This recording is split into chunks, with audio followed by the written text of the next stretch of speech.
Hello আসসালামু আলাইকুম guys, welcome back to my channel and new video. আমাদের এখানে প্রায় 10 বছর পুরনো একটি ডিএফ 1100 মডেল অর্থাৎ 16 হর্স পাওয়ারের ইঞ্জিন আসছে। আজকে আমরা এটাকে স্টার্ট করার চেষ্টা করব কোনো কাজ না করেই, ইঞ্জিনটা না খুলে কিন্তু আমরা এই ইঞ্জিনটাকে স্টার্ট করার চেষ্টা করব। তাহলে চলুন কিভাবে স্টার্ট করি এটাই আপনাদেরকে দেখাই।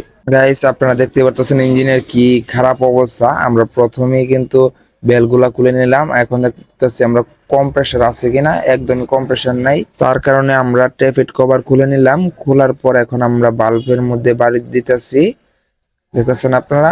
এটা বাড়ি দেওয়ার পর যদি কম প্রেসার এসে যায় তাহলে কিন্তু ইঞ্জিনটা স্টার্ট হওয়ার সম্ভাবনা বেশি। এখন দেখেন একদম কম প্রেসার এসে গেছে। এখন আমরা ট্যাফিট কভার লাগাই লাইছি।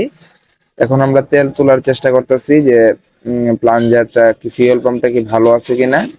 দেখেন এখন কিন্তু তেল সঠিকভাবে উঠে গেছে। এখন আমরা স্টার্ট দেওয়ার চেষ্টা করব।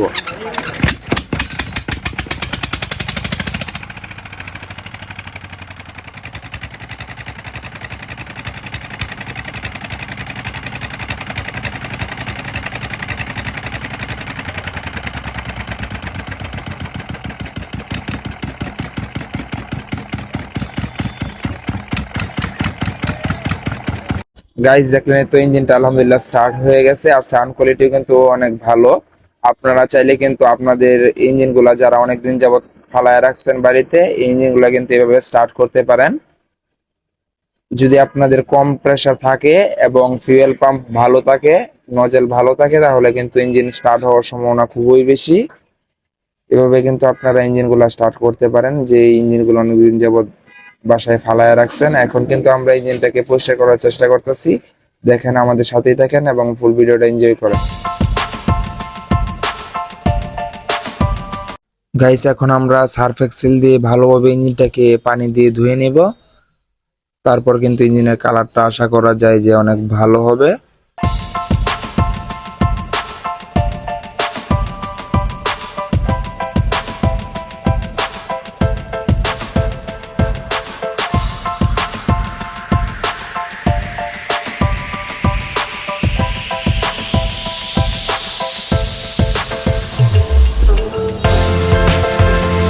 গাইস, ফাইনালি কিন্তু আমাদের ট্যাঙ্কি সাইলেন্সার এয়ার ক্লিনার লাগানো শেষ। এখন কিন্তু আপনাদেরকে আরেকবার স্টার্ট দিয়ে দেখাই।